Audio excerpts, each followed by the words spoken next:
Good evening.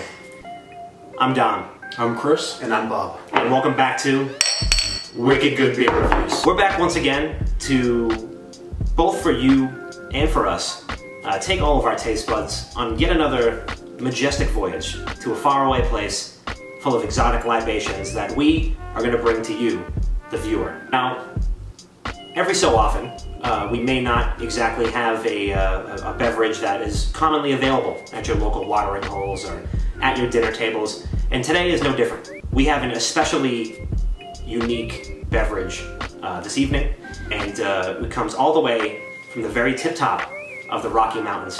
Yes, folks, this time we'll be reviewing Coors Light. Now, Coors Light, also known as the Silver Bullet, is marketed as being as cold as the Rockies. Why don't we take a quick little feel of the can and just see if that's true? And yeah, I would say they're pretty blue. They're pretty blue. The mountains are pretty blue, and due to some very advanced temperature control technology, as well as a questionably fictional giant silver train in their marketing schemes.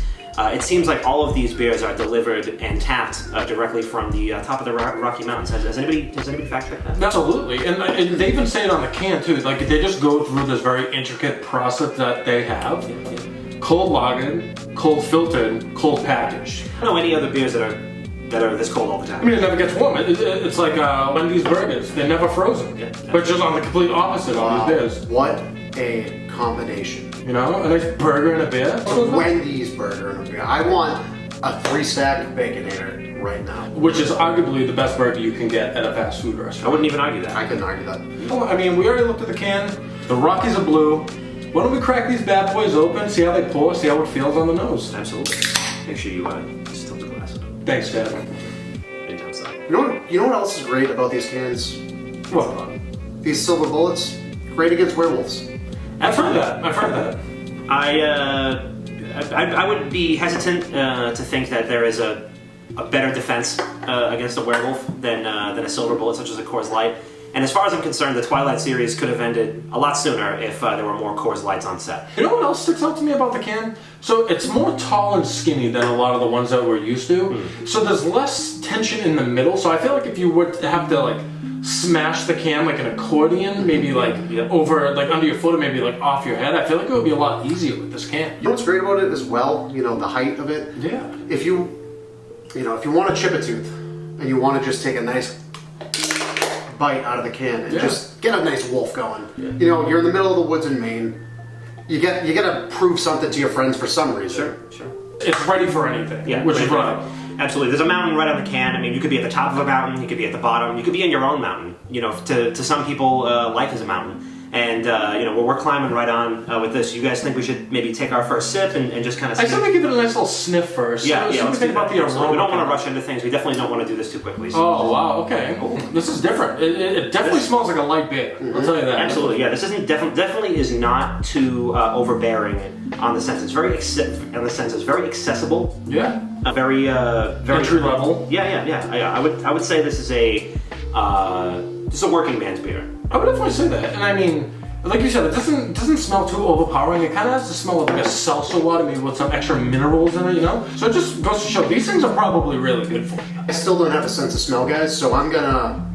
Maybe by the third episode, you'll get a sense now, of smell. As a real doctor, in terms of, just minerals and water, I mean, you would probably and for all of your expert training, I mean, would you concur that also this would probably be something that would be very healthy for you? No, I wouldn't, but I'll drink it anyway. Fantastic. Well, why don't we dive right in? Let's take it slow. Let's make sure that we give the beer time to really massage the palate, so that we can get a real uniform sense, of what the Miller Coors Company has offered us. I think we should. And on all the YouTube videos I've watched, warming up on the mouth too, snap it a little bit. So the first sip, make sure it's a small one. Yeah. Warm it up, and then we can talk more, and then we can casually finish it as we go. Yeah, all right, gentlemen, cheers. Cheers, boys. Enjoy the first sip.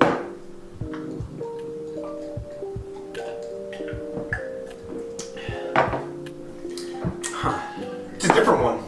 It's a lot. Very unique. It is. It's very light.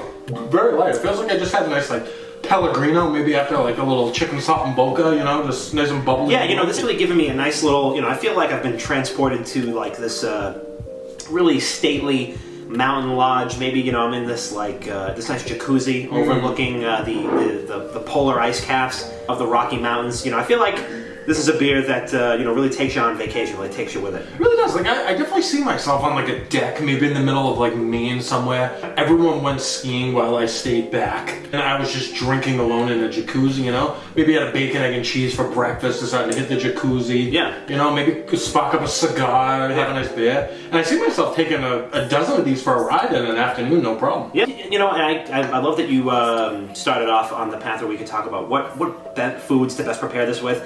Because I think, you know, when you talk about your bacon, egg, and cheese, obviously you want like a nice flaky, buttery croissant, perhaps. Maybe a nice fresh, on a fresh spring day, when you're down by the baseball park, you pair this with a nice sausage, peppers, and onions. Ooh, yeah. You know, make sure you don't pay any less than $19 for that, and then of course like about $27 for the beer, depending on where you are in these great United States of America. But also, I think this would pair just as nicely with a, you know, a Wagyu beef. You know, some roasted herbs and potatoes. Maybe a little foie gras on it. Yeah. No, absolutely. I completely concur. This is definitely another very versatile, accessible beverage that could definitely cater to any palate. See, this is my go-to hot dog beer. Ooh, that's a good call. That's a good call, Bob. And I feel like this would go perfectly in any hot dog eating competition where they're just dunking the hot dogs and the bread into the water. Yeah. I think when you really want to soften it up, you want to soften it up with some flavor. You know? Yeah, I guess and this is the flavor that you want. How do you guys get your hot dogs? I mean, typically you Just buy like hot dogs hot dog. frozen, yeah. I thought you were What do you like put in a medium hot rare. dog? Yeah, I get mine rare. Mine Pittsburgh. I Yeah. got my hot dog Pittsburgh. Usually I just go with some nice spicy brown mustard. Make sure the bun's toasted and everything. I'm a simple man. It's a very complex beer, but it's still accessible, and that's how I feel about hot dogs. I mean, you don't really know what's in them. There's probably about 1,000 questionable ingredients, but Yes. that's definitely not the case with Coors Light. They're very straightforward about their ingredients, you know, and the flavor. So, you know, as complex as the flavor profile and the ingredients profile as a hot dog may be, Coors Light definitely hits the mark. Fun fact too about Coors Light: some restaurants you go to will actually give you a shot of Coors Light if you get a Bloody Mary. Fact check this. Yeah, you can fact check it. They give you a little shot of Coors Light. I don't know if you're supposed to pour it in or like chase it with it. Like a Jaeger bomb. I'm Kinda like a flavor of it. I'm gonna go out on a limb here and say you're not supposed to put it inside of the Bloody Mary. I have a Yacht House gift card in my wallet right now. It's kind of burning a hole in my pocket, so we might need to test that theory out. Absolutely. I call bullshit. I think you just ordered a Bloody Mary at a Coors Light. Honestly, it could have been. It could have very well been that way. Well, folks, we hope you really enjoyed this yet another rendition of Wicked Good Beer Reviews. I know that I certainly learned a lot today, and I hope that both of you gentlemen did as well. Of course, yeah. Until next time, we appreciate you. Thank you for watching, and we'll see you next time.